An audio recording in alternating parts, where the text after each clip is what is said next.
We are staying on top of breaking news out of South Tulsa. In the last 10 minutes, we confirmed the 2 children who died in an apartment fire this afternoon were just 2 and 6 years old. Yeah, so sad. The fire started late this afternoon at the London Square Apartments near 61st and Lewis. Fox 23 has team coverage starting with Eddie Randall and a new interview with a Good Samaritan who ran over to help. Eddie? Yeah, I spoke with one woman who says that she was out here and saw the whole thing as flames ripped through this apartment complex behind me. She said she stays in an apartment complex across the street, and she says her and her husband were on their way to the store, but when they saw the flames, her husband's instinct sparked. He had some firefighting training when he was in the military, in the Navy, so he ran back to see if he could help. And he told me that he gave somebody CPR.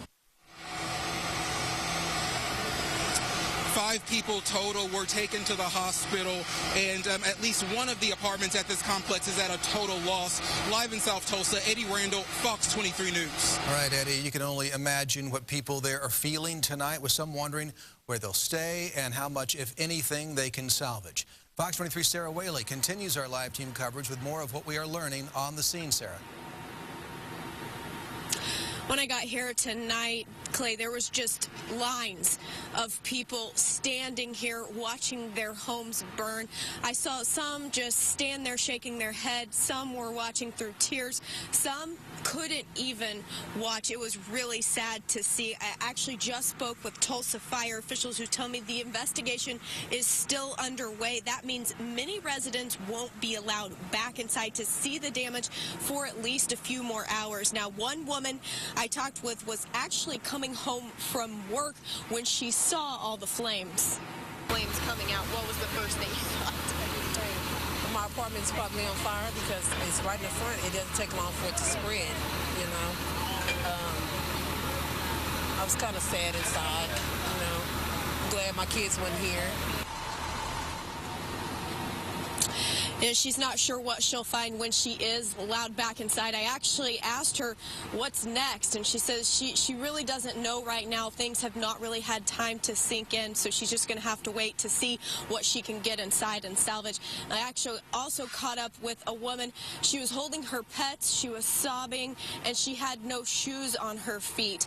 Coming up at 6, I'll tell you why that was and why she wasn't worried about herself in the least. For now, reporting live in South Tulsa, I'm Sarah Whaley, Fox 23 News. All right, Sarah, count on Fox 23 to bring you live updates on this sad situation in South Tulsa. Sarah and Eddie will continue to gather more information. We will have that for you tonight at 6 o'clock.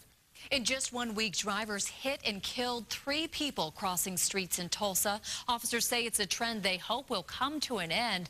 Last week, a child was killed first in South Tulsa near 61st and Peoria. The second accident took the life of a woman in her 50s near 51st and Lewis. And the third we brought you as breaking news Sunday in East Tulsa near 11th and Garnett. Fox 23's Melissa Hawks is in East Tulsa with the similarities that have officers concerned. All 3 accidents happened while it was dark out. The people involved had dark-colored clothing on. And the third factor, like what happened here at 11th at Garnett, officers say the man did not press the button and use the proper crosswalk right here to get across the street.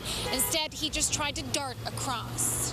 Fox 23 was there for all 3 accidents. The first, last Tuesday, near 61st and Peoria, took the life of 2-year-old Marshall Corey. Then 3 days later, a woman in her 50s was killed 2 miles away after a car struck her. And on Sunday, a minivan hit a 38-year-old man in East Tulsa. It's very, very sad, and I wish there was more we could do about it. Tulsa Police Traffic Safety Coordinator Craig Murray said 3 deaths like this in 1 week is unusual, but the circumstances surrounding every accident are a recipe for disaster. If the person's in a roadway and it's not well lit, that's where they equal up to, unfortunately, what we're having. Fox 23 checked with Tulsa Police and found out there's been 12 people killed this year while attempting to walk across the street. That's almost 2 times as many as last year. Officer Murray is urging everyone to be more aware whether you're on the road or walking near a street. If you're walking with traffic, you never know what's coming up behind you. You don't know if you're walking towards them, at least you have a better chance of seeing something coming and you could maybe dive for cover. In all of the accidents, the driver was able to drive away without being found at fault. However, officers are waiting on blood tests to get back to make sure nothing else played a factor. Reporting in East Tulsa, Melissa Hawks, Fox 23 News. 4 teenagers who led police on high-speed chase are now in custody. Our crew was first on the scene in Broken Arrow when officers put the teens in handcuffs overnight. Officers say the car was stolen, which is probably why they sped off when an officer tried to pull them over for an expired tag. The driver cut through neighborhoods and got up to about 90 miles an hour before coming to a stop near 81st and the Creek Turnpike. A man and his wife are now in jail accused of conning people across the area. Police tell us Stephen and Pamela Stoltz are accused of taking money from people for certain jobs but not delivering. Fox 23 found out officers talked with people who said they paid the Stoltzes thousands of dollars to install wind turbines but didn't get what they paid for. It was just really hard, you know, to know that's gone. That's just gone. We know we won't recoup that. Police believe there may be a number of victims. Fox 23's investigative reporter, Jenna Clark, has that all new on Fox 23 News at 6 o'clock. We continue to learn new details about the deadly tornado outbreak in the Midwest that killed at least 8 people. Here is the very latest. Washington, Illinois was the hardest hit. 6 people were killed and more than 200 others were hurt. The National Weather Service reports it was an EF4 tornado with winds topping 170 miles an hour. In Indiana, 32 people were hurt in the storms and countless homes have been destroyed. An Oklahoman died in the storm in Michigan. And here in Oklahoma, we're no stranger, of course, to Mother Nature's destruction. The damage in Illinois, entire neighborhoods wiped out, looks a lot like what we dealt with 6 months ago and more. Fox 23 morning anchor Michelle Lynn spoke with one of the survivors and shows us what people here in Tulsa are doing to help. A tornado killed 6 people in the central Illinois town of Washington, and we got a hold of one of the survivors there on the phone. Scott Fair is still rattled by what he saw. He and his family were out on a hike when the sky suddenly got dark. They raced home and pulled into the garage just as the sirens went off. They made it into the basement just in time. The worst of the damage is less than a quarter mile from his house. I was telling my wife when the sirens were going off, I said, you know, it's one thing that I, you know, would like to see from afar, as long as nobody's getting hurt, you know, in my life. And I totally regret saying that because it's a disaster. It's scary, and it's one of the worst things I've been through. His house is still standing, but they're staying with his in-laws because there's no power and no water. FEMA's in there doing their investigation. They're really not letting anybody back in town right now. They're really trying to assess the impact of the storm, and once they have that general assessment done, they'll know better how they need to prepare and the kind of resources they need to bring in to really make sure that people have the help that they need during this crisis. We found out local Red Cross volunteers are on standby, ready to go to Illinois if they get the call. Oklahoma is a very disaster-prone state. We have everything from wildfires to tornadoes to floods. They've seen the power of these storms, how destructive they are, and really how damaging they can be to people's spirit and their well-being. We reached out to Stan Whiteford from PSO. He says manpower from Tulsa is not needed in central Illinois right now. Officer Leland Ashley tells us at this time the Tulsa Police Department has no plans to send any resources to Illinois. We called the Southern Baptist Convention in Oklahoma City. Their relief efforts are still focused on helping victims of the typhoon in the Philippines. Michelle Lynn, Fox 23 News. A man from Dewey has died following a car crash caused by the severe weather in Michigan. 21-year-old Ryan Rickman was driving in Jackson County there last night when a large tree fell on his car. He attended Fort Scott Community College in Kansas. He took online classes from Michigan so he could travel with the college's rodeo team. Stay with Fox 23 throughout the evening for updated information on the tornado outbreak still ahead. We look at just how rare a tornado outbreak is in November. In the meantime, you can get updates 24/7 on fox23.com. Follow us also on Facebook and Twitter. Bones found in Latimer County over the weekend could mean a break in a cold case. OSBI agents say deer hunters found the remains Sunday afternoon and think they're the remains of 2 adults and a child. Agents say the remains were found near a truck belonging to a missing family. Bobby, Sherilyn, and Madison Jameson disappeared in 2009 from their Eufaula home. Their bodies were never found. The remains were turned over to the medical examiner's office to be identified. An OU fan got his shot at glory by running onto the field of the Sooners game over the weekend. And tonight, we're waiting to hear from law enforcement about who this fan is. Woo! Right there. You could see how happy he was until he was taken out by a state trooper, taken down to the field right there. Now, Brian Orr is assigned to protect Coach Bob Stoops on game day. He's a big man, 6'2", 240 pounds of solid muscle. He played high school and college football. That's how he knew how to tackle that fan so easily.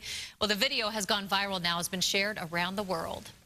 A controversial play is coming to Oklahoma for the very first time, set to debut next month at the Oklahoma City Civic Center, but a large protest is also planned.